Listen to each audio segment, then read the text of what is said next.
नमस्कार दोस्तों, मैं BR Chaudhary, assistant professor in history, government PG college Suratgarh. हम पढ़ रहे थे मध्यकालीन भारतीय इतिहास और मध्यकालीन भारतीय इतिहास में आज का टॉपिक रहेगा दिल्ली सल्तनत। देखिए, दिल्ली सल्तनत की पूरी जो आउटलाइन है वो हम आज डिस्कस कर लेंगे। ये फाउंडेशन लेक्चर होगा और उसके बाद one by one upon topic को डिटेल में डिस्कस करेंगे। तो आइए देखते हैं दिल्ली सल्तनत। देखिए,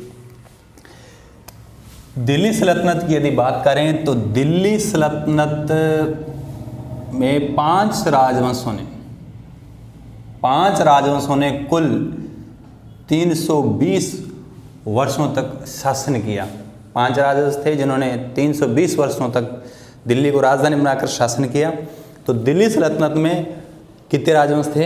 5। अब एसएससी वगैरह के अंदर और इस तरीके के एग्जाम में, वनडे एग्जाम में यहीं से सवाल उठता है। देखिए, ये जो 5 राजवंश थे इनका सबसे पहले पूछ लेते हैं कि क्रम क्या था। तो पांचों राजवंशों का सबसे पहले तो हमें क्रम याद होना चाहिए।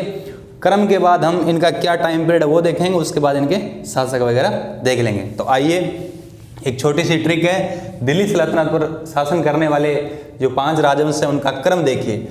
एक ट्रिक याद रखो, गुल खिला तुलसी लो, गुल खिला तुलसी लो। इस सेंटेंस से 5 राजवंश हो जाएंगे और क्रम वाइज होंगे।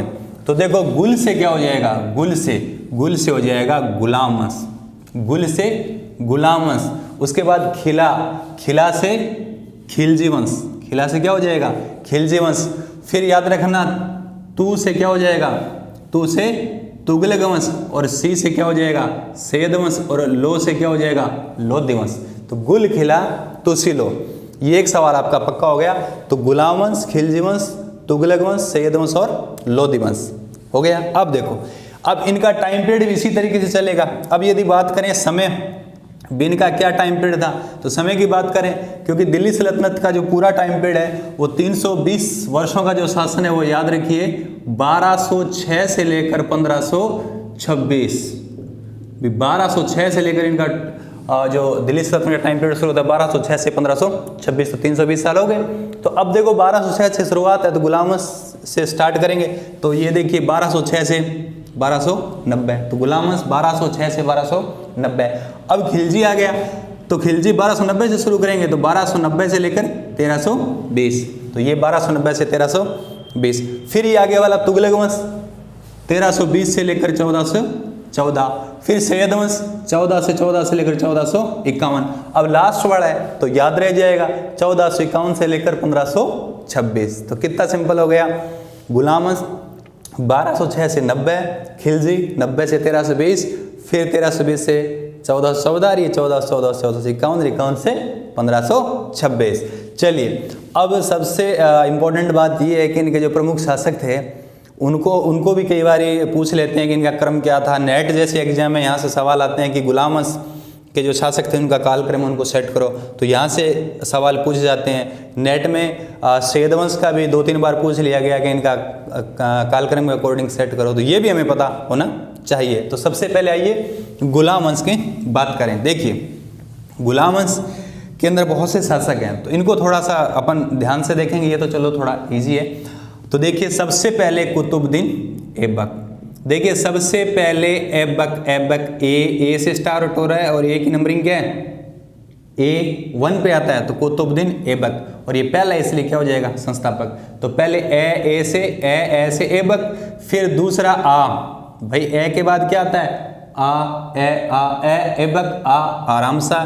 तीसरा ई से क्या हो जाएगा? इल्तुतमिश, आराम से हो रहा है। चौथा ऊ, तो देखिए रे ना रू, ये रे प्लस ऊ ही तो है, रे प्लस ऊ। तो ई के बाद क्या गया? ऊ, मतलब ये ऊ आ रहा है ना, तो रुकुनु ऊ आ गया। 4 नंबर रुकुनुद्दीन। अब 5 नंबर पर क्या आ जाएगा? रजिया।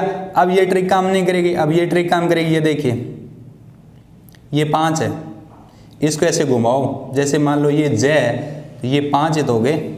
तो रजिया में ये क्या दिख रहा है? 5। तो देखो, ऐबक आराम से है, तीसरा ए इल्तुतमिश, चौथा ऊ रुकुनुद्दीन, 5वां रजिया। तो ये देखिए, स्टार्टिंग के जो 5 शासक है वो तो आपको बिल्कुल इजीली याद हो जाएंगे। आगे वाले सिंपल है, याद रह जाएगा।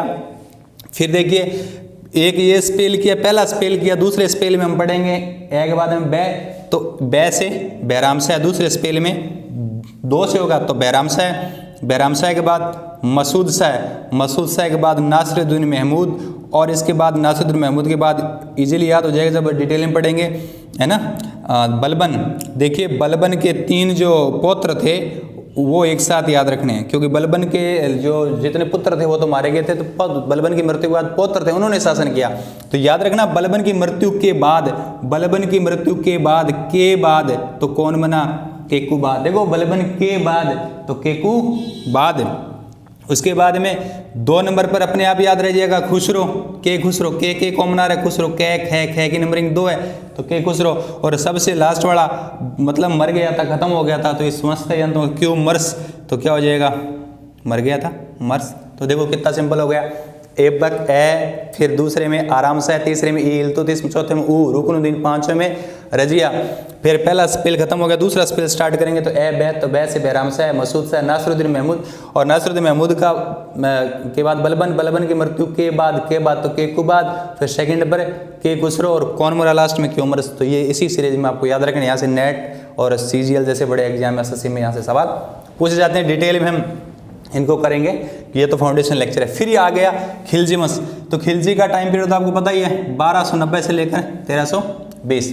देखिए क्या खिलाना है, खिलजी खिलाना क्या, आलू खिलाएंगे, आलू तो मतलब जलालू, आलू को जलाकर खिलाएंगे तो जलालू, क्या खिलाएंगे, आलू जलाकर, जलालू, आलू, तो ये हो जाएगा संस्थापक।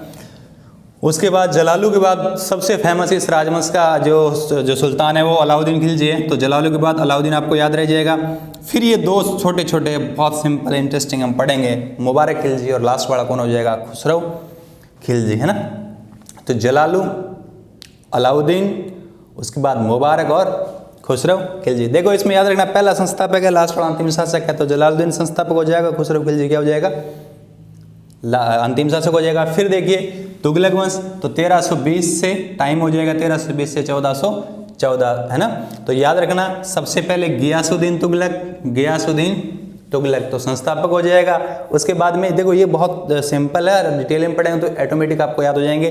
गियासुद्दीन के बाद आता है मोहम्मद बिन तुगलक, बहुत फेमस है, सबसे विद्वान है, जितने भी अपने सुल्तानों के नाम लिखे सबसे विद्वान यही है। उसके बाद तीसरा, उसके बाद फिरोज शाह तुगलक। उसके बाद ये देखो नासिरुद्दीन शाह में पहला मोहम्मद शाह, और ये कौन सा है, महमूद शाह। तो गियासुद्दीन, फिर मोहम्मद बिन तुगलक, इसको हम पढ़ेंगे MBT, मोहम्मद बिन तुगलक, इसको पढ़ेंगे FST, तो FST, है ना, फिरोज शाह तुगलक।